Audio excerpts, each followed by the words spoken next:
Hello everyone, কী অবস্থা সবার? আশা করি সবাই ভালো আছেন। আমি মশিয়ার।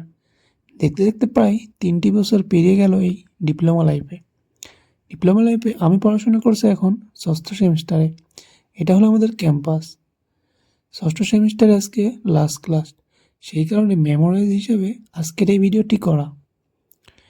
তো কথা বলতে বলতে চলে আসলাম ক্যাম্পাসে এসে দেখি আমার বন্ধু আদিব মির্জা এখানে দাঁড়িয়ে আছে লিফটের জন্য। আমিও দাঁড়িয়ে থাকলাম লিফটের জন্য। দেন কিছুক্ষণের মধ্যে লিফট চলে আসলো। তো আমরা এখন লিফটে উঠে চলে যাচ্ছি 7ম ফ্লোরে, যেখানে আমাদের ক্লাস চলছে। আমি 1 ঘন্টা লেটে আসছি, কারণ এখন শীত, আর শীতে সকালে ওঠা যায় না। আমার বন্ধু জনি যে বসে আছে এবং ক্লাস করছে। দেন ক্লাসরুমে প্রবেশ করে সব বন্ধুদের সঙ্গে একটি ভিডিও করে নিলাম। সবাই বলছে আজকে লাস্ট ক্লাস, সেই কারণে ভিডিও করছো? আমি বললাম হ্যাঁ। দেন ক্লাসটা শেষ করে বন্ধুরা মিলে সবাই আবার আড্ডা দিতে শুরু করলাম ক্লাসের ফাঁকে। এখানে সবার বন্ধুরা মিলে কথাবার্তা বলছে এবং কার কী কেমন পরীক্ষার প্রিপারেশন সে সবার সেরকম আলোচনা করছে। এখন শুনবেন বন্ধুদের এই সেমিস্টারে ক্লাস করে তাদের মনের অনুভূতিটা।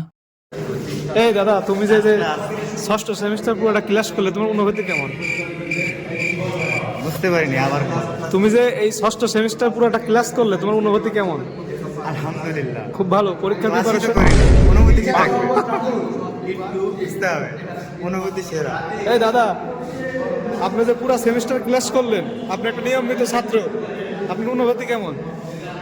আমার খুব ভালো লাগছে যে আমি সিক্স সেমিস্টারও শেষ করলাম। খুব খুব ভালো। খুব ভালো লাগছে। আপনি অতি শীঘ্রই একটি ডিপ্লোমা ইঞ্জিনিয়ার হতে যাচ্ছেন। হ্যাঁ, অবশ্যই। একটি দক্ষ ইঞ্জিনিয়ার। এখন আমরা চলে যাচ্ছি। এই যে দাদা, আপনি যে এখন পুরো সেমিস্টার ক্লাস শেষ করলেন, আপনার অনুভূতি কেমন দাদা? আমার অনুভূতি হাই হাই।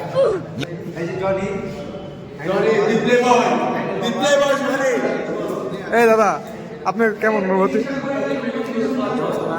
বন্ধুদের সঙ্গে আড্ডা দিয়ে ক্লাসের সমাপ্তি করে আজকের মতো বিদায় নিচ্ছি কলেজ থেকে। দেন গেটে বসে আছে জয়নাল মামা। জয়নাল মামা একটি রসিক মানুষ, যার সঙ্গে আরিফুল বন্ধু একটু দুষ্টামি করছে। জয়নাল মামাকে বলছে, মামা আজকে লাস্ট ক্লাস, চলে যাচ্ছি, দোয়া করবেন। মামা বললো ইনশাল্লাহ ভালো করে পরীক্ষা দিও। দেন ক্যাম্পাসের বাইরে চলে গেলাম। এই সেই সিরসেনা ক্যাম্পাস, যেখানে প্রায় 3টা বছর কাটিয়ে দিলাম। হয়তো আর কিছুদিন আছি এখানে, তারপর যে যার মতো কর্মব্যস্ততায় ব্যস্ত হয়ে পড়বে। বাসায় যাওয়ার পথে আরিফুল বন্ধুর সঙ্গে চা স্টলে বসে চা খেলাম এবং বন্ধুর সঙ্গে একটু আড্ডা দিলাম। যেহেতু লাস্ট মেমোরাইজ হিসাবে এটুকুই ছিল। তো সবাই ভিডিওটি শেষ পর্যন্ত দেখার জন্য অনেক ধন্যবাদ।